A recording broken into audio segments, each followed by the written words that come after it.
Et bonjour à tous, c'est Raphaël de Crypto Decrypt. Je suis ravi de vous retrouver aujourd'hui pour cette nouvelle vidéo, donc qui va faire suite à celle de mon collègue Thomas sur le stacking de DIM. Donc on va faire suite dans le sens où tout simplement on va aller voter sur ce qui est la deuxième proposition de gouvernance.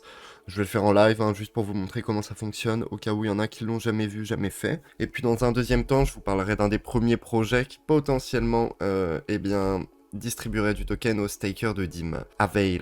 Donc je vous en parlerai brièvement. Et de toute façon, en description de la vidéo, je vous mettrai quelques liens utiles. Donc retour à nos moutons, donc dimension, on a besoin d'aller sur le portail. Hop, on l'avait déjà ouvert, il est ici. Je vous rappelle que pour l'instant, Rabi Wallet, notre wallet EVM habituel, ne supporte pas le réseau Dimension, donc on utilise MetaMask. En sachant que votre DIM, vous avez pu le stacker soit en passant par le wallet Kepler, soit en passant en effet par un wallet EVM type MetaMask. Donc nous, en l'occurrence, c'est MetaMask et wallet EVM. Donc, eh bien, tout simplement, on est sur le portail, on va aller voir la gouvernance, on va connecter le wallet, hop, donc vous voyez, Kepler MM, hop.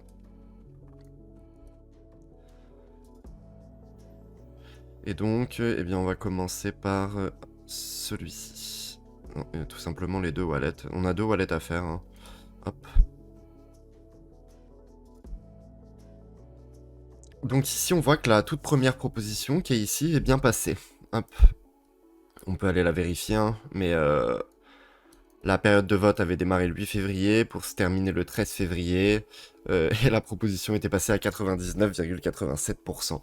Voilà, et donc là, il s'agit de la deuxième. Pourquoi on fait ces actions-là? C'est aussi pour ne pas se retrouver sur les listes éliminatoires de wallets, d'adresses éligibles à des airdrops, juste parce que on est des stackers de DIM fantômes absents qui ne participent pas. Donc là, on peut pas nous reprocher ça, on participe à la gouvernance. Donc on est en pleine voting période pour celui-ci. Il s'agit d'augmenter le nombre de validateurs actifs qui doit aujourd'hui être à 100. Ou 20, il était peut-être à 25 et ils vont passer à 125 à voir. J'aurais dit qu'il était à 100 et qu'ils veulent le passer à 125. Bon, quoi qu'il en soit, c'est bon, c'est bon pour inciter à la décentralisation. Hein. Donc on a quand même 23% de no ici. Alors ça serait bien de pouvoir accéder à la discussion qui doit être ici et voir si les gens ont échangé dessus. Afin de comprendre pourquoi eh bien, tout le monde n'est pas d'accord. Et donc, vous avez en effet accès à la discussion. Bon, 22 réponses, hein. Donc voilà. Pour les curieux, eh bien, ça se lit très vite et vous allez pouvoir être familier avec le sujet. Bon, maintenant, si on revient directement sur le portail, vous avez l'explication des différents choix que vous pouvez faire en votant. Pour nous, c'est un no-brainer, c'est un yes. Hein. Hop, c'est positif. Aujourd'hui, on a des validateurs qui touchent pas d'APR. Et ça inciterait plus de validateurs d'ailleurs à venir rejoindre le set. Donc on va voter oui, nous. Hop. Donc voilà, on a une signature, on est sur MetaMask, forcément, c'est pas très lisible. Voilà, on n'a plus qu'à attendre que ça passe et aller voter avec les autres wallets. Et vous, eh bien, vous avez juste la même chose à faire, hein, tout simplement. Pour participer à la gouvernance, vous prenez le wallet où vous avez stacké votre DIM. Donc là, par exemple, on va changer. On était sur celui-ci, on va passer sur celui-ci. Hop, ça s'est actualisé tout seul. On est sur la proposition 2. Donc ici, hop, on n'avait pas voté, nous, sur celle-là. Gouvernance. Toc. Vote. Yes. Et voilà. Bon, nous on a deux autres wallets à aller voter, mais ils sont liés au Ledger, donc on le fera un petit peu plus tard et en vidéo.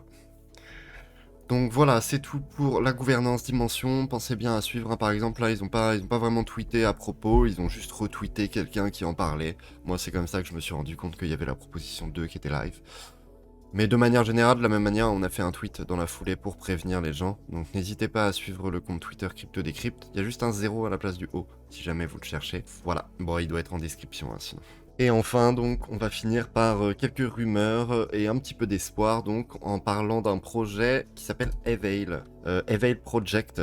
Donc, ça va être un projet de même catégorie que Celestia, c'est-à-dire une blockchain de type modulaire.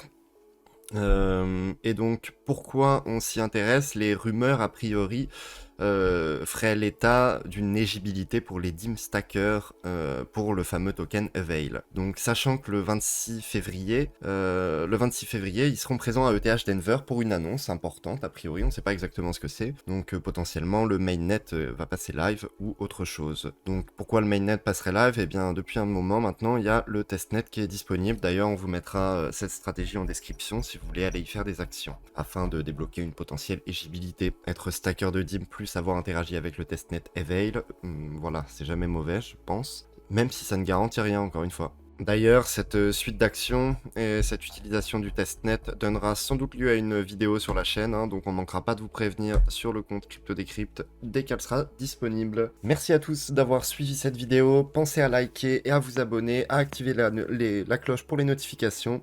Je vous souhaite une excellente journée, c'était Raphaël de CryptoDecrypt.